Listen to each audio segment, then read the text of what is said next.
The idea of this panel is to talk about and present work from big data economics through collaborating with firms. This is something where we are trying to build a focus and infrastructures at the University of Munich and at Institut.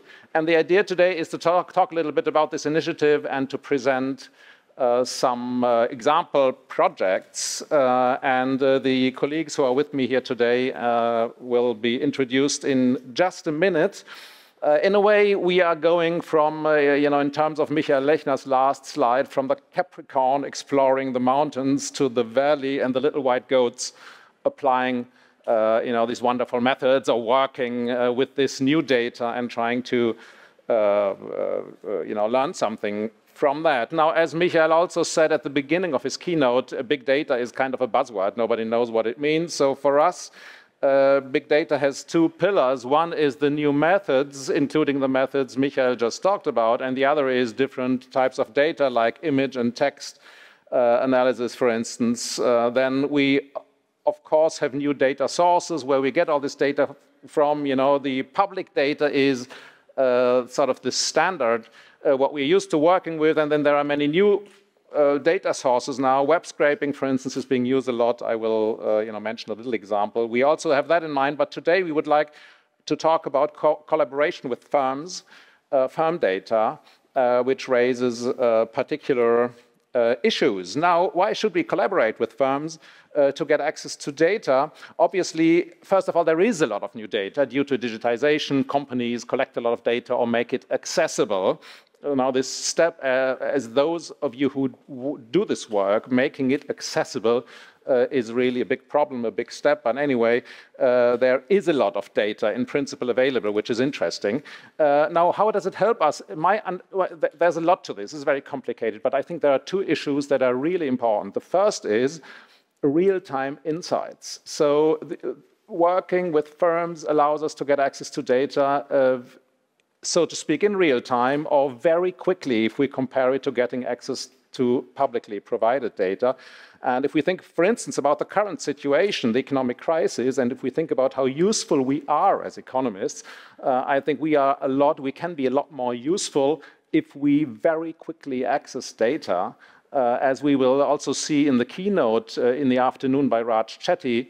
Accompanying economic policies, and Michael also mentioned that, with serious economic analysis is extremely important. And frankly, this is something we are not doing today, something we are not delivering today, almost not, and we need more of that. And the second issue is the granularity, as we'll see in a minute.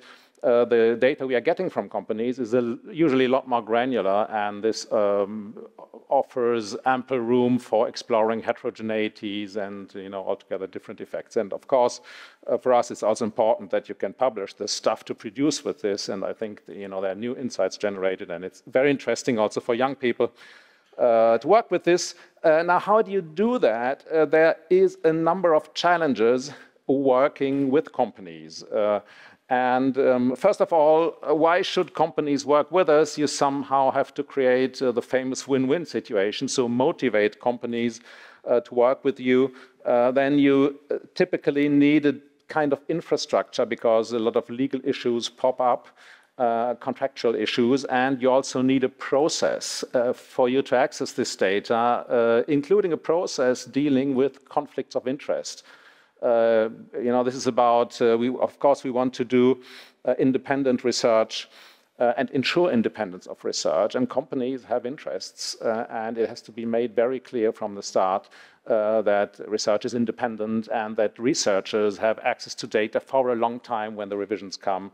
And so on. And managing all of that is a challenge and requires some infrastructure. And it's something we are trying to build at Munich, and other places are working on this as well. And I think it's helpful to exchange experiences in this and best practices and so on. So there's a lot of potential. Before I come to the colleagues here, I would just mention one very humble example of collaborating with a company, which was fruitful in my view from my own work. So we collaborated with Immowelt, which you all know, it's a website from the real estate market, to investigate almost in real time how the famous Berlin or unfamous Berlin rent control impacted the rent market. And what you see here on the left, on the graph on the left-hand side, for instance, is the well, that was the wrong button. Is the impact on supply, you know, the classical economic effect. The blue line here is the supply measured by the number of ads, the supply of rental apartments after the rent cap compared to the gray line, the control group, okay? And we have the classical effect of, you know, this rent cap drastically reducing supply very quickly. This was a surprise to me that that this effect came up so quickly. And we couldn't have done this, so we published this, published a number of studies on this, and this was really in very short time after these things were introduced. And I think this was just an example, a very simple example of how data is helpful when it comes up quickly and when it's accessible quickly. Here is another example of working with company data. So in that case, it's not really collaboration with companies, it's web scrape data, but also quickly available data. So this is a study about the incidence of the temporary VAT cut we did, and here also we were able to look at this very quickly. If we had waited for public statistics to produce data on this, we would have waited forever. So I think that's very useful. Let me use these introductory words to do some advertising. We are looking for people, like everybody, Michael mentioned that. So if you're interested in working in this area as a researcher, we have a very interesting position, and Munich is a very nice place.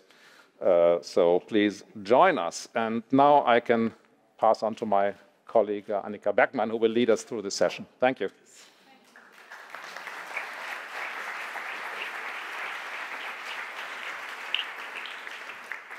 Hello and welcome to the second part of this session. My name is Annika Bergbauer, and I'm going to moderate this part. Let me briefly introduce myself before I introduce the rest of the panel.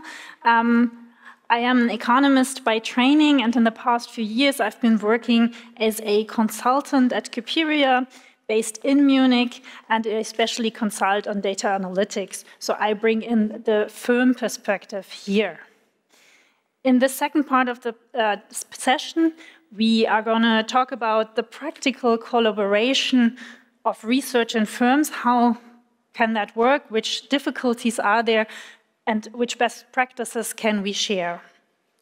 We will start with a short presentation of our three researchers at their different stages of career.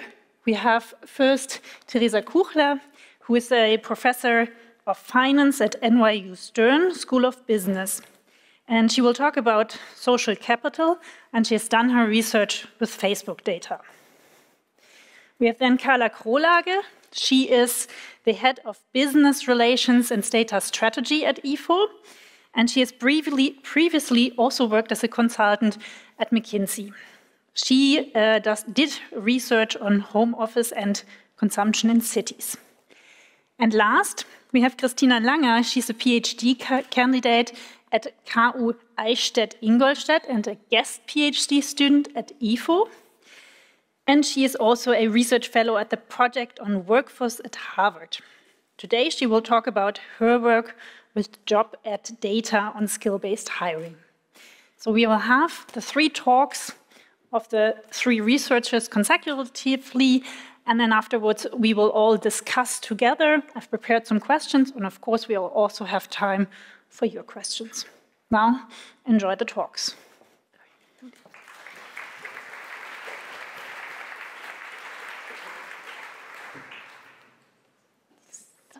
Sind wir das?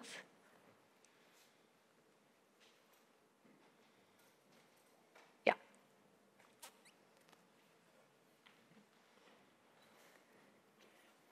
Super, Sie sehen die Slides. Genau, das bin ich. Über was ich heute kurz sprechen will, 5 Minuten wurde mir gesagt, habe ich, sind 2 Projekte. Das erste Und ich werde jetzt ins Englische wechseln, weil wir zwar deutschsprachig sind, aber auch unsere englischsprachigen Kollegen hier einbeziehen wollen. So what I'm going to talk today are two research projects. The first one, Social Capital in the United States 1 and 2, that recently came out in Nature. And I just want to tell you a little bit what we did there to show you some examples of what you can do with firm data. And so this project uses data mostly from Facebook, but through a collaboration with Meta. And what we did in that project was to look more deeply into the role that social capital plays. And so we started out saying, you know, social capital really means very different things to different people, and we don't really have great measures of social capital, at least not on a large scale and very local, so that we can compare them. And so we started out really computing measures of social capital. We started out grouping them into 3 types of categories: connectedness, cohesiveness, and civic engagement, and computed them using the network structure of Facebook that we have for counties and zip codes in the US. We're economists. We're not just about measuring stuff. We also wanted to know what effects differences in social capital might have. And one of the key outcomes that we were interested in, and that I think many of us had a hunch might be affected by social capital, was social mobility. The idea of, like, where do poor kids who grow up in poor families end up as adults? How far up the income ladder do they climb? And what we found, and this is our main graph here, is that really economic connectedness, how connected are low socioeconomic status individuals to higher socioeconomic status individuals in an area, is strongly, strongly predictive of how likely children from low socioeconomic status families are to climb the economic ladder. It turns out the other aspects of social capital that we computed are much less related to social mobility, and the same turns out to be true for many, many other variables. So what you see here is a univariate correlation, but even the multivariate correlation looks very, very similar. And the next step in that project, we then show that, you know, if you're trying to understand what drives differences in economic connectedness and thereby likely differences in social mobility, there's 2 things that matter. It's both exposure, how exposed are people from lower socioeconomic status families to those from higher socioeconomic status ones, but also friending bias. And by friending bias, we just mean that, you know, conditional on being exposed to each other, that's how likely are they to form connections. And I think that's something, you know, ultimately we're thinking about policy that is relevant, because we do want to understand how can we affect those things.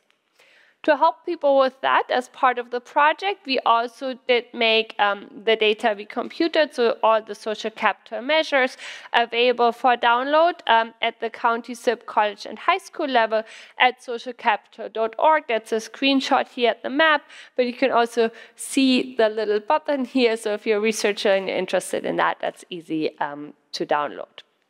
Social capital. A second project I want to briefly mention is what we call the Social Connectedness Index. What is the Social Connectedness Index? It measures the relative probability of friendship between Facebook users in 2 locations. So, for instance, how connected are people who live in Munich? And I've shown here on the map the social connectedness of Munich to other parts of the EU, to Basel, and you could check here. Basel is actually still pretty dark, similar to other German-speaking parts of Europe. And so what we show, we make this data available, and then we show that how connected places are is strongly associated with many outcomes that we care about: migration, trade flows, patent citations, access to capital, and I could go on, because since we've made this data available again at the US county and zip code level and at the regional level internationally, many other people have started looking at the effect of social connections on a variety of outcomes that we might care about as economists, and have found that we're ultimately not just economic creatures, we're also very social creatures, and that tend to play quite a bit of a role. And hopefully I've showed you two very different projects, but I think the main takeaway is that we wouldn't have been able to do any of this type of work without having access to these very detailed, large network data that's ultimately coming from a private company, from Meta and their platform, Facebook. Thank you.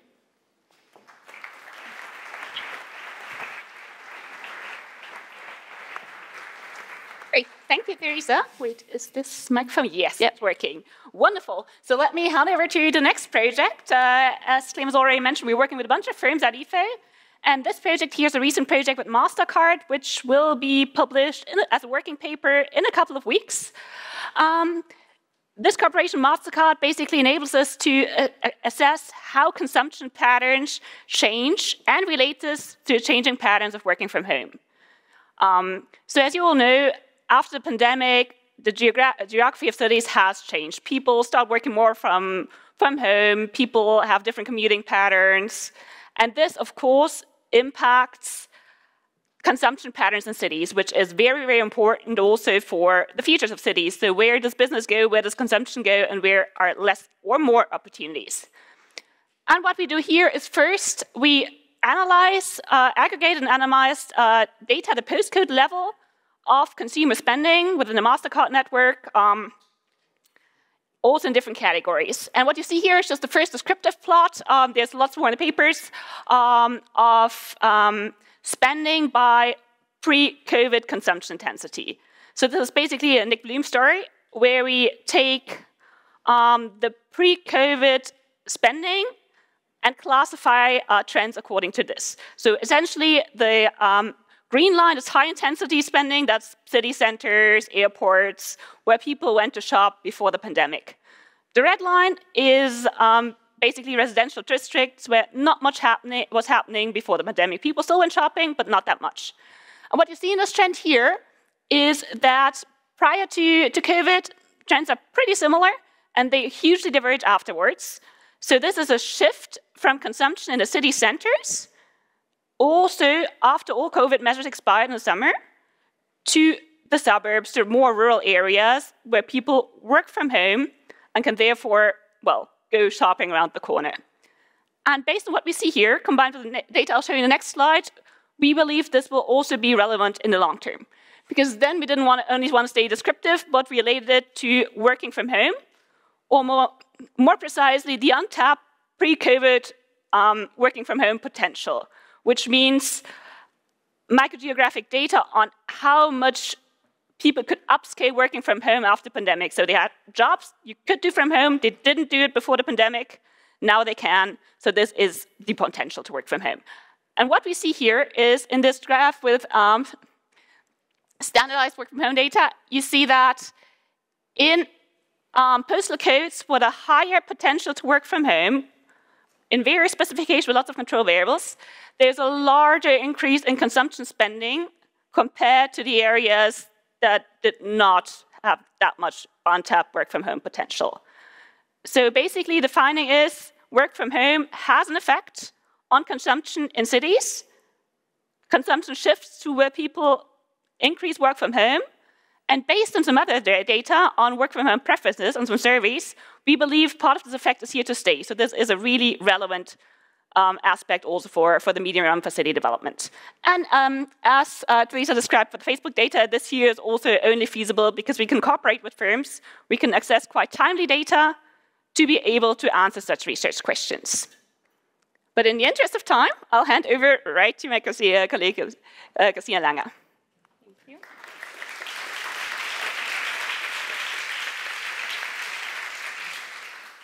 So today I want to talk about my collaboration with MC Burning Glass, now Lightcast, which is a Boston-based labor market analytics firm that focuses on working with job ad data.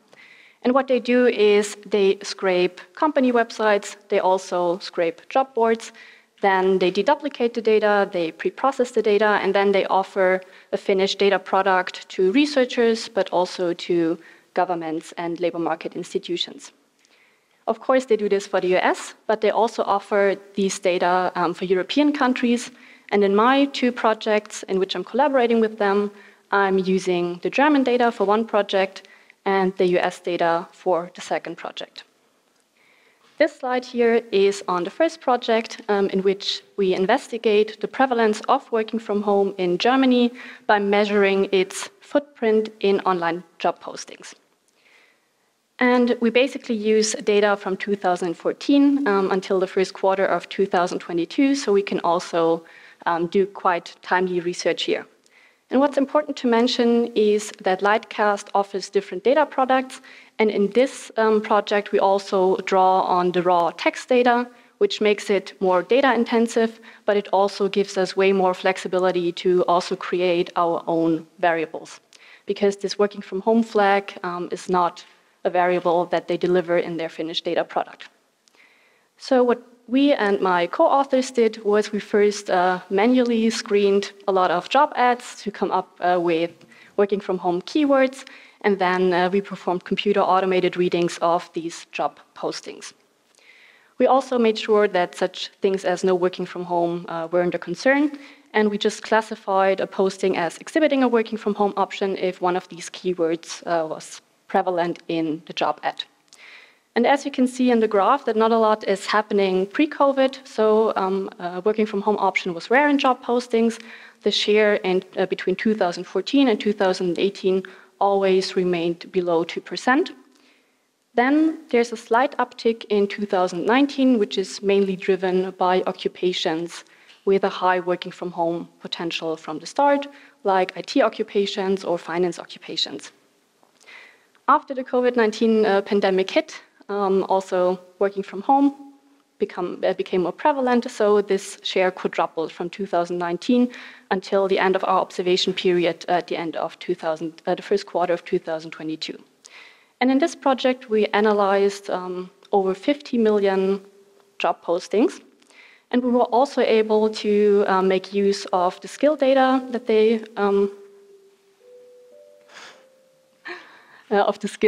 Burning Glass has. So we also investigated hypotheses like, does working from home actually foster digitization in Germany, in the sense that employers now demand more digital skills, but in our project we do not find evidence for that.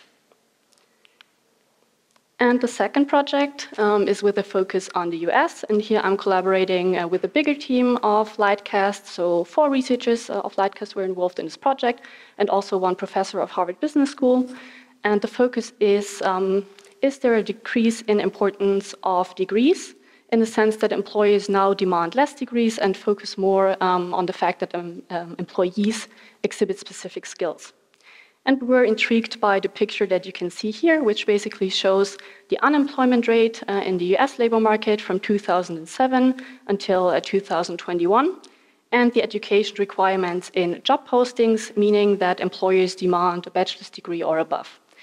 And the first gray bar is the Great Recession. We can see that here both lines actually moved in parallel, which is evidence for a so-called up-credentialing hypothesis, meaning that employers add maybe superfluous degree requirements just because skill is plentiful, because a lot of skilled workers were unemployed. But as you can see in the second gray bar, this pattern does not hold for the COVID-19 recession. So we wanted to dig a little bit deeper. Is this just a composition effect, meaning that just a lot more jobs get posted that are for low-skilled workers, or is this actually also evident within occupations? And we find evidence that skills-based hiring in the US indeed is on the rise since 2017, meaning that a lot of employers in middle and high-skill occupations now get rid of the degree requirements and become more specific about the skills they seek. And we also find evidence that employers actually use a degree as a proxy for certain skills. So for example, we find a correlation between getting rid of the degree requirement and also asking for more soft skills, which points to the fact that employers actually infer graduates to be more structured, more organized, or more mature. Right.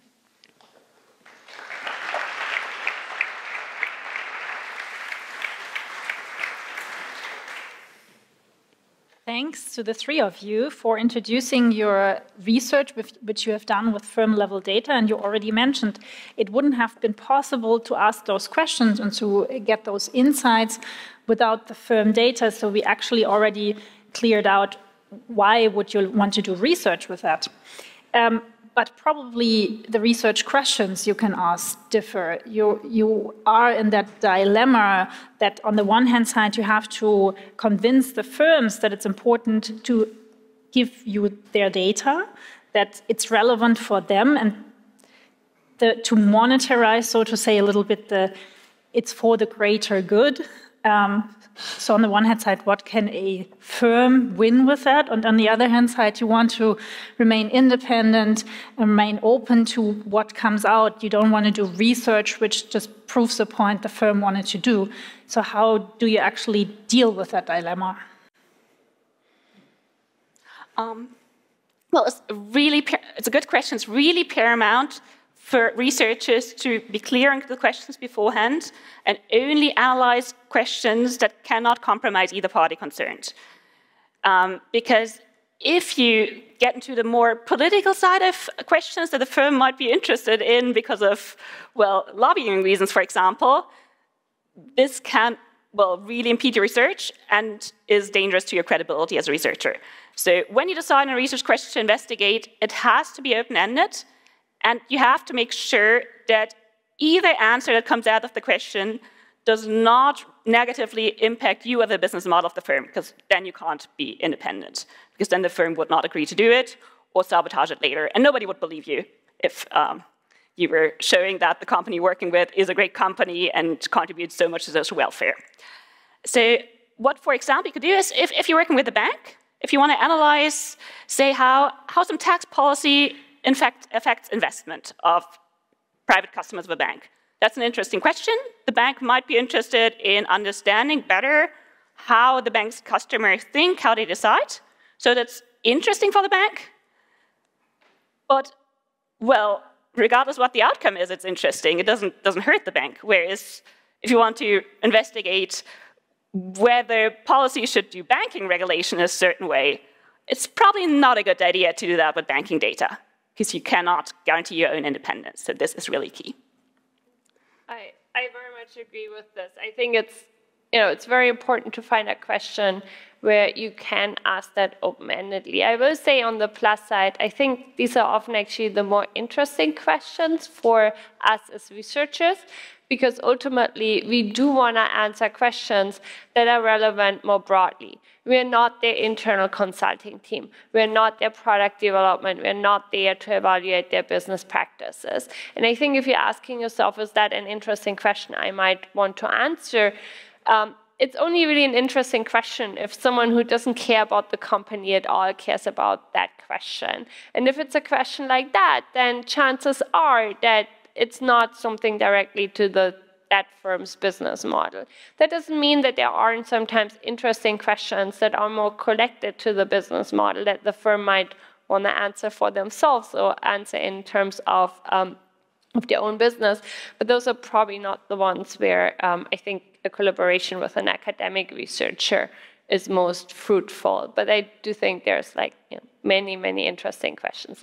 Looking at our example, I don't think Facebook cared one way or another whether connectedness or cohesiveness or civic engagement was going to be most predictive of income mobility. There's just no agenda there, and I think that allowed us to really explore these questions open-endedly.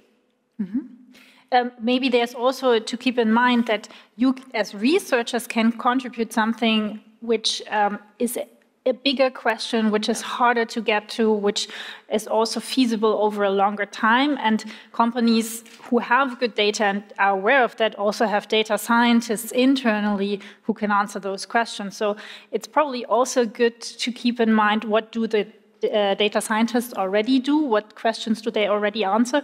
And in extension to that, what can you contribute? And it's probably not having a researcher or no data analytics at all, but probably both of it. Yeah, no, I very much agree. I think the best projects really have complementarities. And like you said, firms also, it's not that they never thought of many of these questions, but it's oftentimes, especially, not such for big firms, but they're productive relationships with smaller firms. They just can't afford to have someone there on their team who answers a generally interesting question that's not relevant for their business model. But they might actually care about it and be interested in it. And so I think that's another possible part where there can be a very productive collaboration where you as a researcher can come in and say, like, you know, this is my job. I get paid to answer these type of questions. I can answer them with your data. I know, you know, your analytics team is busy running your business analytics, so I'm not interfering with this, but we can work together on answering some of these bigger questions where you don't have to be the one doing that work. Okay, let's become a bit more practical. If there are researchers in the room who want to work with firm data and they don't want to use your data because the questions are already answered, so how do they start a firm collaboration themselves? Maybe Christina, you want to talk a little bit about how you got your firm data? Yes, of course. Since I'm here to represent the perspective of PhD students, I just want to emphasize how important it is for PhD students to actually get involved in networking to get to know some firms. And in my case, it actually started the usual way. I tried to approach the sales team. I tried to get access to the data through buying it. And I remember that I had this initial meeting at the IFO EBDC where Sebastian Wichert also supported me. And we got the number. The data was too expensive for me. So I couldn't work with it back then in 2019. And then I actually did a research stay in Boston, and I remembered that Lightcast is a Boston-based firm. So I tried to seize the opportunity and to get a meeting with them, which also only happened through networking. And then I was at their office. I had the chance to represent myself. And it's also really important to go to these meetings well prepared, to have your research agenda and to just convince them that it's worth to work with you. So the next step for me was to write a research proposal, because it's also really important for them that first the research question is interesting, and second that it's also feasible to answer the research question with their data. So I wrote this proposal, and luckily for me it was interesting enough, and this is how we started the collaboration for the first project, the Working From Home project with German data. I think you mentioned a very important thing here, the networking, that meeting new people, making new contacts, even though you might not know in the very beginning what those are useful for, it's good to know people and come back to them and just approach them and tell them what is your issue and how you could collaborate. Yeah. Yes, definitely. Okay, now I have my data, I have my research idea and proposal, and I have a contact as a firm. So now probably the not so good stuff starts, that you need to get a contract and that you need to store the data somewhere. Is there somewhere I can get help?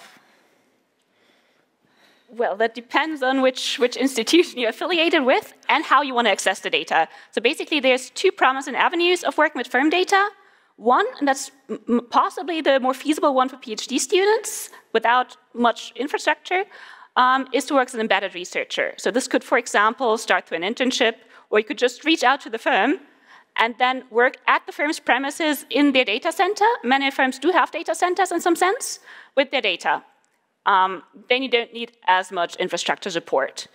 If you want to get the data out of the firm, then you need to think about how to ensure GDPR compliance. It's really paramount, so you might need some anonymization routines, because you do not want to risk working with personalized data.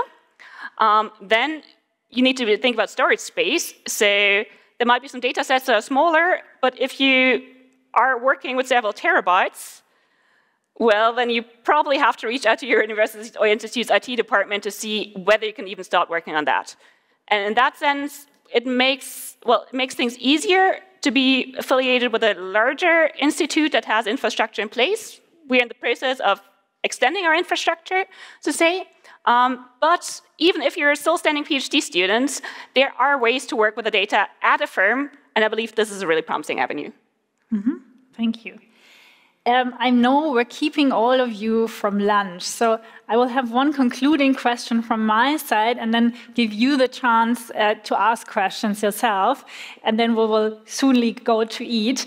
I want to include Mr. Fuest as well, like all of you. I would love for you to tell us your one thing people should walk away from the session for working successfully with firms. Maybe you start over here with Christina and then we go through. I think I just made my most important point in the last question. So for PhD students, it's of utmost importance to focus on networking and to getting in touch with firms, because once this relationship is established, it can create a mutually beneficial relationship for both of them.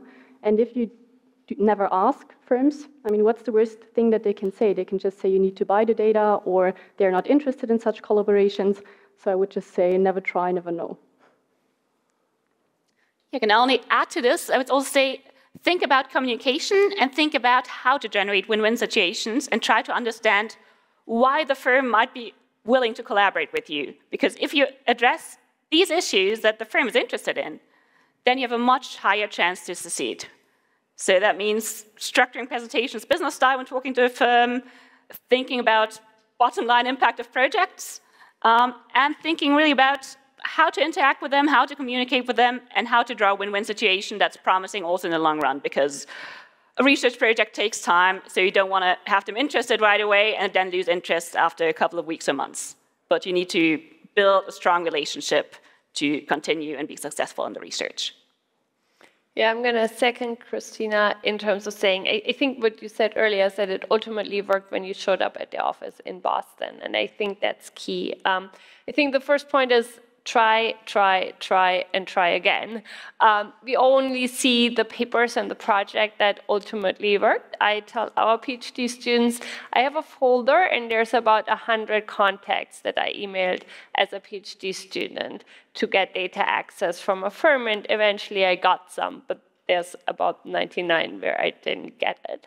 And so that gives you a little bit of, a little bit of sense of like how much effort it takes, but show up. And then I think it's important to show up in person. Now that COVID restrictions are over, I think things just happen more easily. I think you make connections, you get to know the people who work there.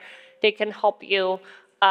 You see how they think, you see how they work, you see what they care about, and you ultimately get to know the data better. You understand better what you're working with. And then finally, just be a good partner. I think you want to be treated well, so treat them well. Be cooperative, and be just honest about what your restrictions are, what you can do, how you can work with them, and hopefully you can build a partnership with them.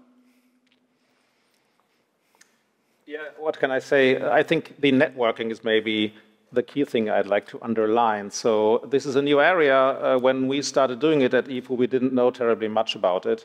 So we asked people who are leading in the world in this area, like Theresa, to join us in this effort, to advise us and to work with us. And I think this is true for all of us. We shouldn't hesitate to contact other people, out of the blue, talk to them and get to work on this data. And obviously, I would like to invite everybody to work with us or come up with initiatives, because I think this is really an area where it's challenging if you're on your own. It's more challenging than in other areas. If you're a theorist, you can be alone forever and write down your relativity theory. But in this area, it's really a lot about teamwork. You need legal advice in the end in many cases. So reach out to other people. It's a lot of fun doing this work, but it needs to be done in teams. Thank you to the panel this far. I would like to open up the room for questions from you.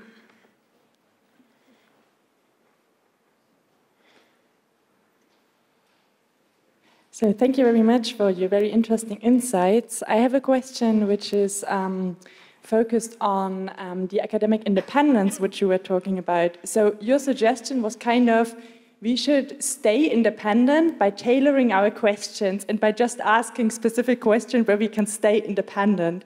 But for me, I was wondering if this is not already restricting our independence, if this is not already giving up independence.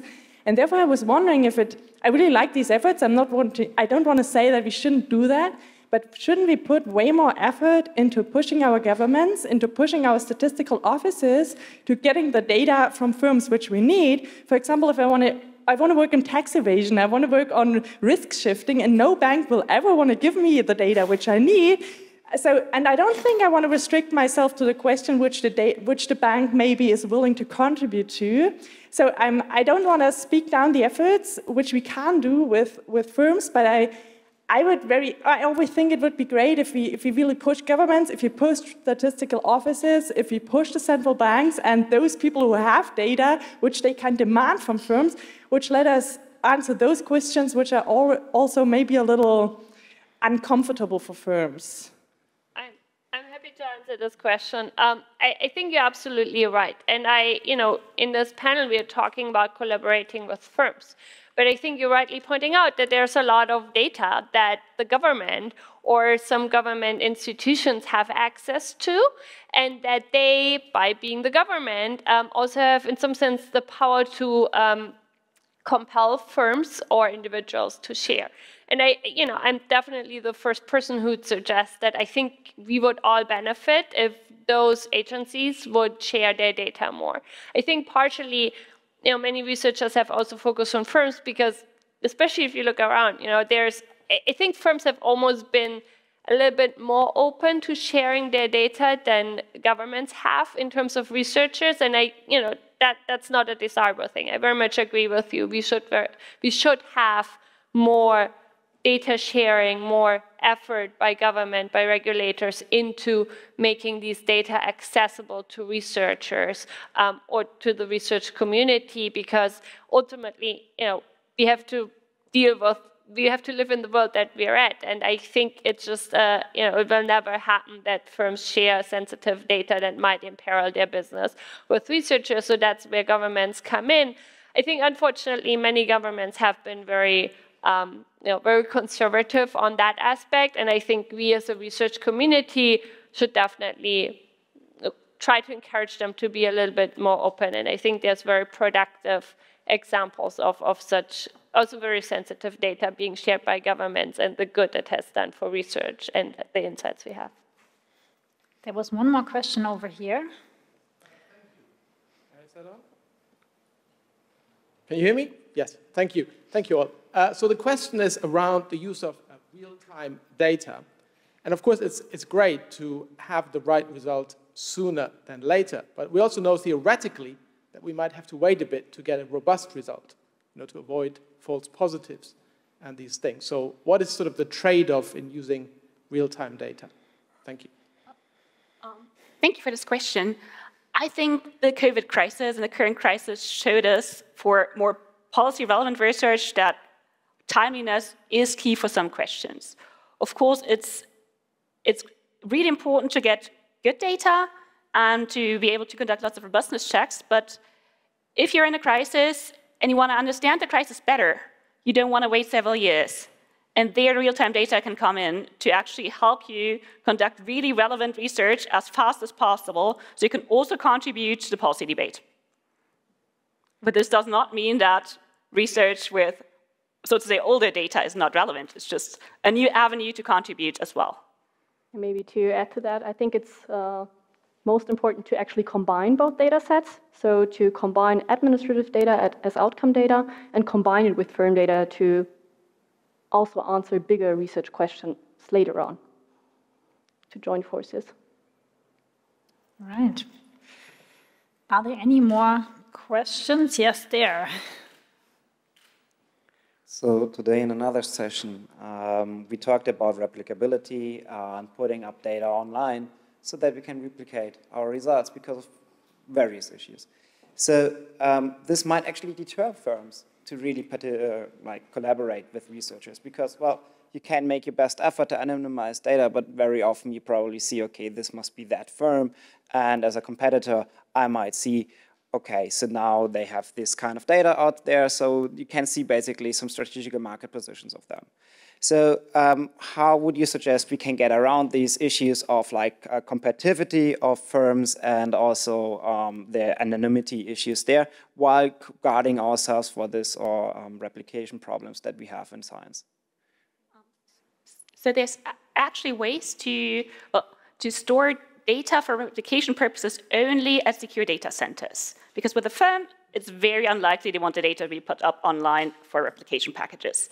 But what you could do is to store specific replication packages. This is something that journal editors have oftentimes been fine with, at a data center, where you have to apply for access at the data center for replication purposes. And this ensures that, for example, a referee could go there and replicate the code.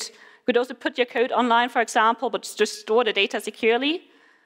You just have to make sure that not like a business representative from the competing firm can go in there, but there needs to be a research-related reason to run the replication file. And that's entirely possible, and firms understand that much better than saying, well, I want to put your data online.